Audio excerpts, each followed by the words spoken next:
What's going on, everyone? This is Devin from Anyone Outdoors. I just thought I would show the Maul real quick. This wound up being like a 2 3/4, 3-inch Maul. Kind of already done some carving here. Would like to have found one that was a little bigger, but that was not to be. But I could still use this one, hopefully, to aid in the production or the fabrication of another one here. I'm just taking some of this bark off with a chisel. I'm in the backyard here, so this is a little bit more involved. I mean, this is not so involved that you couldn't do this in the field. If I were going to mess with something like this in the field, there's a couple of tools that I would like to have that I don't even have here at home. One of which would be like a splitting froe, or they call it either a splitting froe or a shingle froe. That would be really, really nice to have. I'm sorry if there's a little wind noise today. I promise I'm going to keep this pretty short here. But this bark is a little wet, so I'm going to be glad to have some of this dampness off of here. But yeah, it'd be nice to bring out some chisels, even just a couple, or even one chisel.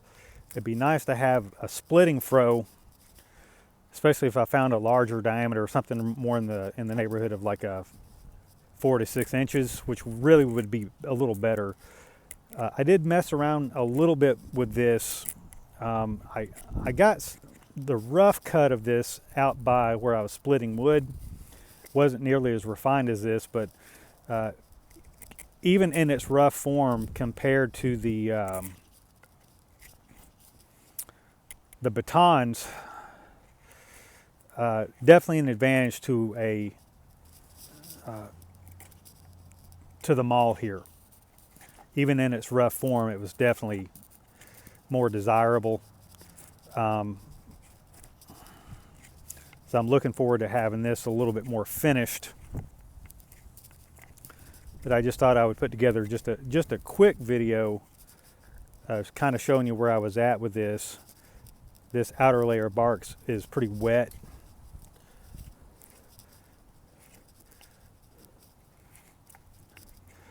If I were going to do an outing, or even just a day scout strictly for the purpose of doing a little infield woodworking, yeah, chisels would be nice. Again, the froe would be kind of nice to have around. I don't really have an extra $60 to $80 right now for a froe, and they're heavy.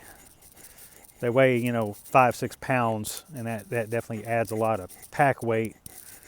But again, if that's all I was doing, I think I would be able to handle the extra weight. This 4-in-1 file is definitely another really handy item. It'll get a little bit of this, whatever this rot is. I don't know if that's really rot or not, but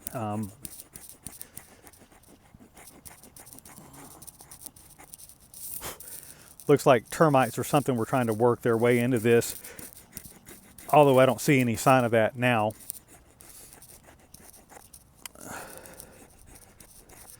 But yeah, I'm just trying to work this over a little bit. I may even put a little finish on the handle or something. I don't know. I mean, these are kind of disposable. Anything that you kind of fabricate out in the field like this, I mean, you don't really know how long they're going to last.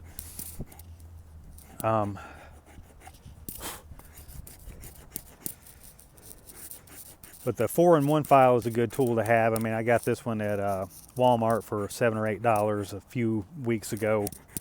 Might have been longer than that, but at this point.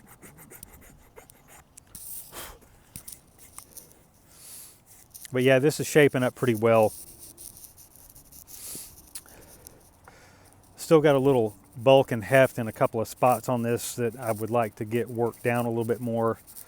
But I just thought I'd give you just a quick little demo of the spoils of my outing earlier today.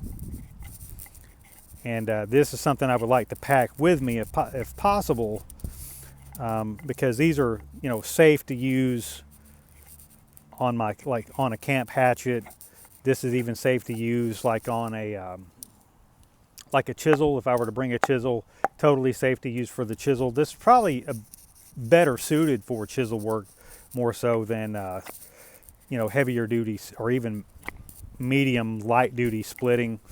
I don't think this maul is quite heavy enough for that, but again, it's still usable.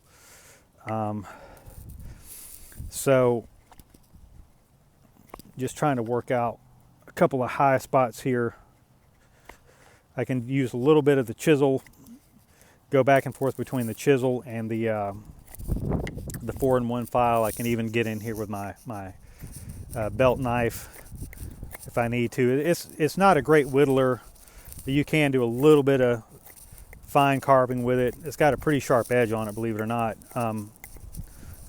I put a sharper edge on it shortly after I had bought it, and so it actually carves pretty good.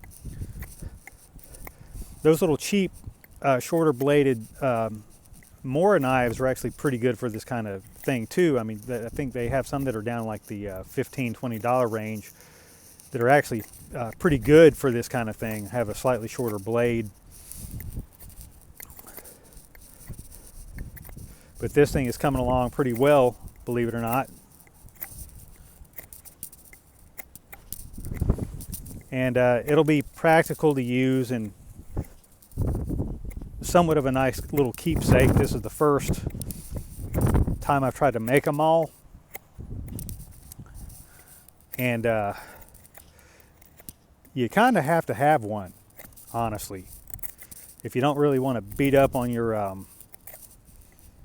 axe with a hammer, which you shouldn't do anyway, and you wind up in a situation in a forested area that's really lacking in hardwood options, which is, there are hardwoods down here in North Georgia, but there are so damn many pine trees, and a lot of times the pines will just take over a particular area, and you may not see a lot of hardwoods growing among pines for whatever reason,